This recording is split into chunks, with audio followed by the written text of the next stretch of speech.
বাংলাদেশের বৃহত্তম উপজেলা রায়পুর উপজেলার পান্তশালা খেয়াঘাটের ইজারার ব্যাপারে আজকে বৈষম্যবিরোধী ছাত্র আন্দোলনের কেন্দ্রীয় সম্মানিত লিডার জনাব আব্দুল আল ফয়সাল এবং আহ্বায়ক যারা ছিলেন অ্যাডভোকেট ফখরুল ইসলাম এবং অন্যান্য ছাত্র ভাইয়েরা এবং 24-এ বিপ্লবী আন্দোলনের সিপাহসালার ভাইরা এবং আছেন উলামা পরিষদের সম্মানিত সদস্যগণ, ছাত্র ভাইরা, যুবক ভাইরা এবং অত্র রায়পুর উপজেলার 6টা ইউনিয়নের চরাঞ্চলের 6টা ইউনিয়নের যুবক ভাইরা এবং সবাইকে আমার আন্তরিক ধন্যবাদ এবং সালাম। আসসালামু আলাইকুম। আপনারা জানেন এই রায়পুর উপজেলা 24টা ইউনিয়ন একটি পৌরসভা নিয়ে গঠিত। 312 বর্গ কিলোমিটার নিয়ে এই রায়পুরা উপজেলা গঠিত। এর একটা বিশাল অংশ রায়পুরার চরাঞ্চলের 6টি চরাঞ্চলের লক্ষ লক্ষ জনগণ এই পান্তশালা ফেরিঘাট দিয়ে পারাপার হয়। কিন্তু দুঃখের সাথে বলতে হয়, লক্ষ কোটি টাকা দিয়ে ইজারাদাররা জেলা পরিষদ থেকে যে ইজারা তারা নিয়ে থাকেন, কিন্তু সেই সাথে নাগরিক সেবার যে শর্ত রয়েছে সেই নাগরিক সেবাগুলি ইজারাদাররা দিয়ে থাকেন না। জেলা পরিষদ বা সম্পৃক্ত যারা দায়িত্বরত রয়েছেন রাষ্ট্রের এই নাগরিক সেবা দেখার জন্য, তারা আজ পর্যন্ত এই প্রায় আপনার 54 বছর হয়েছে বাংলাদেশ স্বাধীন হয়েছে। এই 54 বছরের মধ্যে এই আপনার পান্তশালা ফেরিঘাট দিয়ে লক্ষ লক্ষ মানুষ প্রতিদিন আসা যাওয়া করে। এই মানুষকে আর্থিকভাবে এবং মানসিকভাবে আপনার নৌকার মালিক যারা রয়েছে, ড্রাইভার যারা রয়েছে, মাঝি যারা রয়েছে, ইজারাদার যারা রয়েছে, তারা মাঝে মাঝে তারা অকথ্য আচরণ করে।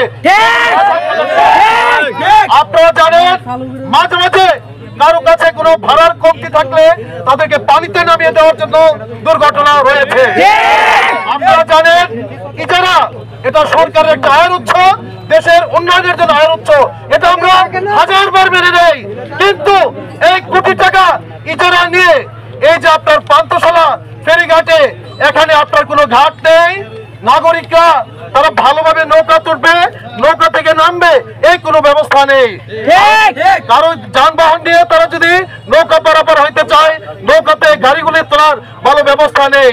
আপনারা জানেন শীতের রাত্রে, কুয়াশাচ্ছন্ন রাত্রে আপনার নৌকাগুলি রাস্তা না চেনার কারণে তারা ভুল পথে অন্যদিকে চলে যায়।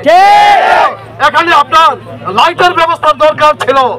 আপনারা জানেন কিছুদিন পূর্বে আপনারা এখানে কচুরিপানার কারণে আপনার নৌকার মাঝিরা এই ঘাটে নৌকা বিরাইতে পারে নাই, তারা বহু দূরে নিয়ে গেছে। এর বিনিময়ে তারা জনগণের কাছ থেকে প্রায় 100 বেশি ভাড়া আদায় করেছে। আমরা জানি এই ইজারা লক্ষ কোটি যে টাকা দিয়ে নেওয়া হয়, জেলা পরিষদ দিয়ে থাকেন। জেলা পরিষদের কর্তা ব্যক্তিদেরকে বলবো, আপনারা স্বচক্ষে সশরীরে এখানে আসুন, এই রায়পুরা পান্তশালা ফেরিঘাটের অবকাঠামোগত উন্নয়ন করুন, নাগরিক সেবার কথা চিন্তা করুন এবং সিটিজেন চার্টার নামের যে তালিকা রয়েছে এই তালিকা আপনার সায়দাবাদ ঘাটে এবং পান্তশালা ঘাটে একাধিক আপনার নাগরিক সিটিজেন সেবার যে চার্ট রয়েছে চার্ট টানিয়ে দিতে হবে এবং অনলাইনে এটা দিয়ে দিতে হবে। চরাঞ্চলের ভাই বোনদেরকে বলবো, আপনারা আল্লাহর হস্তে ঘুমিয়ে থাকবেন না। আপনারাই বেশি থেকে বেশি নির্যাতিত হচ্ছেন। আপনারা জানেন যারা ইজারা নিবে, এই ইজারাদাররা সরকারি ভাবে কমপক্ষে এবার উপরে 10টির মতো সরকারি নৌকা রাখবে, যে নৌকা দিয়ে আপনার টাকা ছাড়া পারাপার হবেন। কিন্তু আজ পর্যন্ত ইজারাদারদের পক্ষ থেকে আপনার কোন সরকারি নৌকা এপার ওপার দেওয়া নাই। আপনারা আরো জানেন রাত যখন 10টার পরে হয়ে যায়, 9টার পরে হয়ে যায়, তখন 5 টাকা 10 টাকার ভাড়া তারা 100 টাকা পর্যন্ত নিয়ে থাকে। এবং ইজারাদারদের নিয়ম হচ্ছে ইজারাদার যারা তারা সূর্য ডুবার আগেই তারা এখান থেকে চলে যাবে, কিন্তু রাতে 10টা পর্যন্ত তারা বসে বসে টাকা আদায় করে থাকে।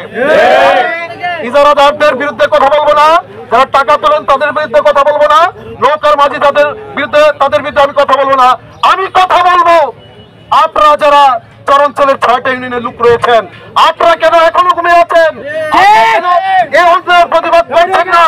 আমি জেলা পরিষদের কাছে আজকে বৈষম্যবিরোধী ছাত্র আন্দোলনের কেন্দ্রীয় লিডার এবং সকল ছাত্র ভাইদের পক্ষ থেকে আমি জেলা পরিষদকে আলটিমেটাম দিতে চাই, আপনারা দ্রুত এই পান্থশালা ফেরিঘাট পরিদর্শন করুন এবং দ্রুত নাগরিক সেবা বাড়ান, অন্যথায় আর দ্বিতীয়বার ইজারা দেওয়া যাবে না, যাবে না, যাবে না।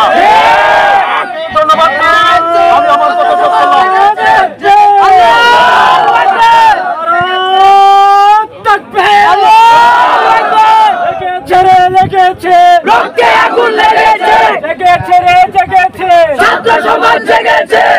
আমি আরো ঘোষণা দিতে চাই, সরকারি নৌকা তো অবশ্যই দিবে, যে নৌকায় 1 টাকাও দিতে হবে না, কারণ তাকে তো টাকা 5 টাকা 10 টাকা দেওয়া হয়েছে। আর যারা প্রতিবন্ধী জাতি রয়েছেন, যারা মুক্তিযোদ্ধার সন্তান